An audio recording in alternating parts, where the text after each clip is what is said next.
Avec les années, ça fait maintenant presque 10 ans qu'on fait ça, moi et Paul, on a rencontré des centaines d'investisseurs potentiels.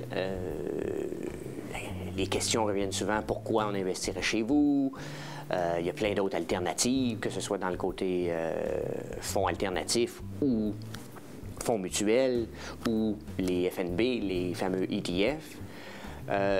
Donc, avec le temps, on a développé une série de points, de questions qu'on croit qui peuvent être utiles à tout investisseur, particulièrement l'investisseur individuel qui veut savoir un peu comment sélectionner ses fonds.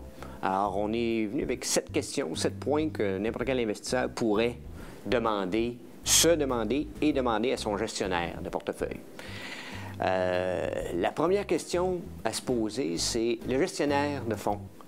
Où est-ce qu'il investit ses fonds? Est-ce qu'il est investi dans le fonds dans lequel vous allez investir ou si c'est seulement en parallèle, il y a ses propres affaires? C'est une question à poser. Demandez-lui où est la majorité de ses investissements. Si la réponse n'est pas dans le fonds dans lequel vous investissez ou dans la famille de fonds dans laquelle vous investissez, s'il offre plusieurs fonds, notre recommandation, c'est oublier ça. Okay? Alors, les intérêts ne sont pas nécessairement alignés. Nous, la majorité de nos fonds disponibles, personnellement, est investie dans nos fonds, dans notre fonds à nous. Donc, à chaque fois que je prends une décision d'investissement, je suis en train de prendre une décision d'investissement pour mon actif principal. Donc, je pense à moi aussi. Donc, je pense à vous, mais je pense à moi aussi. Et donc, je pense que c'est toujours une question à poser pour savoir où est-ce qu'il est votre gestionnaire de fonds. Deuxième, la taille du fonds. C'est quoi la taille du fonds? Pourquoi poser cette question-là? Pourquoi s'interroger sur ça? C'est que c'est une question de... Puis au Canada, je vous dirais que le point est encore plus valide. C'est un plus petit marché. À partir du moment que vous gérez un fonds de plusieurs centaines de millions, disons 500 millions et plus, particulièrement si vous avez une stratégie un peu spécialisée, vous êtes le marché. Vous devenez le marché, vous n'êtes pas capable de faire différent de ce qu'est le marché. Alors, tous les grands groupes qui gèrent des milliards et des milliards de dollars, particulièrement du côté des fonds mutuels, mais il existe aussi des groupes de fonds alternatifs qui gèrent des milliards, de prétendre qu'ils sont capables de maintenir les performances qu'ils ont, de battre le marché de façon significative pour encore longtemps, c'est techniquement impossible. Les statistiques vont vous rattraper puisque vous allez être le marché, donc par définition.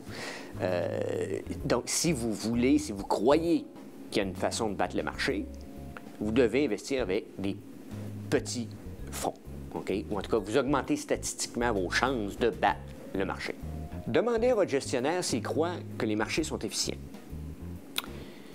S'il croit que les marchés sont efficients, dites-vous tout de suite que, bon, si vous croyez qu'il a raison, ben investissez pas avec ce gestionnaire-là. Puisqu'à partir de ce moment-là, si les marchés sont efficients, vous seriez aussi bien d'être investi dans un FNB que d'investir dans un gestionnaire qui dit que les marchés sont efficients, donc on ne peut pas les battre. Okay? Nous, on croit qu'il y a des inefficacités dans le marché et que quand on a une taille raisonnable, il y a moyen d'exploiter ces inefficacités-là qui existent pendant 1 mois, 2 mois, 6 mois, 1 an, ça dépend. Est-ce que les gestionnaires ont une approche globale? Et ça ici, c'est particulièrement pertinent pour les investisseurs canadiens, en ce sens que le marché canadien est petit. Donc, à part les grandes banques canadiennes, qui sont à l'intérieur d'un oligopole et donc qui peuvent avoir une business de taille suffisante, très rapidement, au Canada, le marché est trop petit. Si vous êtes une entreprise qui a une optique canadienne, par définition, elle ne pourra pas croître de façon importante ou elle va être limitée dans sa croissance. Donc, vous devez avoir une approche globale d'investissement. Pour trouver ces entreprises-là, bien, ça prend des gestionnaires qui ont un background, une formation, une expérience globale. Okay? Donc, c'est une chose de dire oui, on regarde et on s'assure que les entreprises dans lesquelles on investit sont globales, mais il faut aussi savoir est-ce que ces gestionnaires-là sont en mesure d'évaluer ça. Nous, notre background, on a travaillé pendant 15 ans, 20 ans à l'international.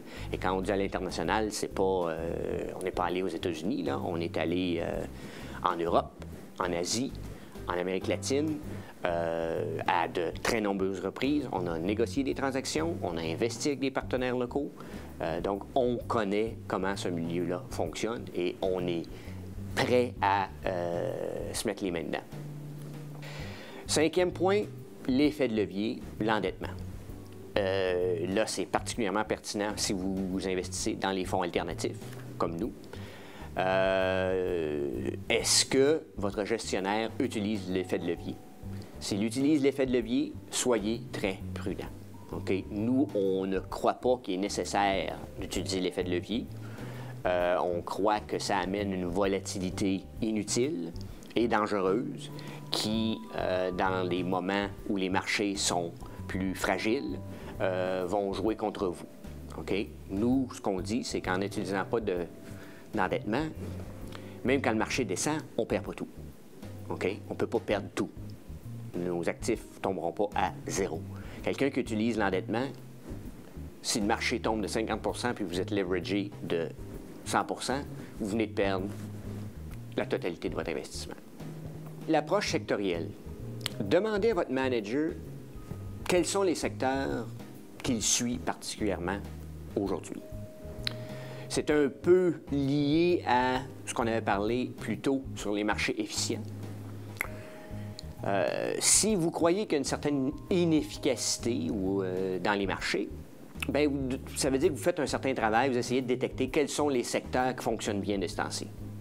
Donc, c'est une façon de voir est-ce que votre gestionnaire a des préoccupations qui semblent changer au fur et à mesure que des tendances qui se présentent.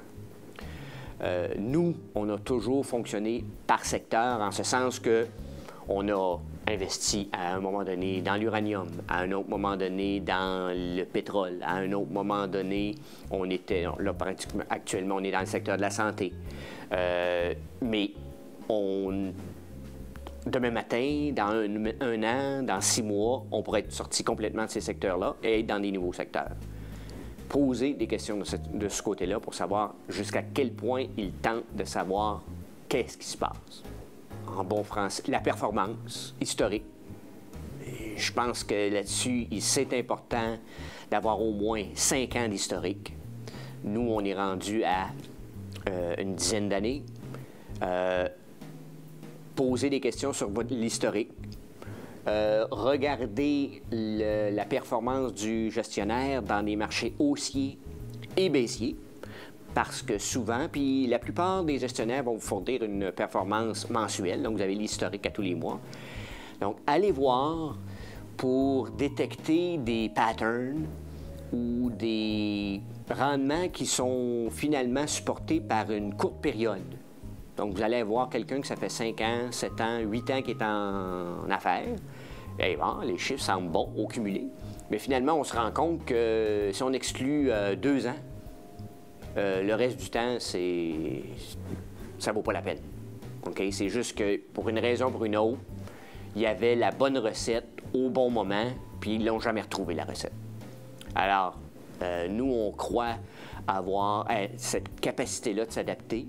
Sur le nombre d'années qu'on est en opération, on a eu 3 périodes haussières, 2 périodes baissières ou de correction au Canada, et 4 fois sur 5, on a battu le marché.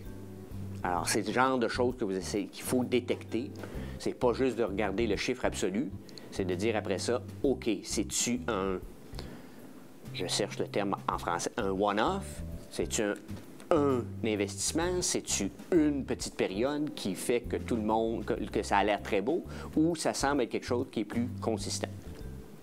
Alors, voici pour les 7 aspects qui pourraient vous aider à sélectionner un bon gestionnaire de fonds.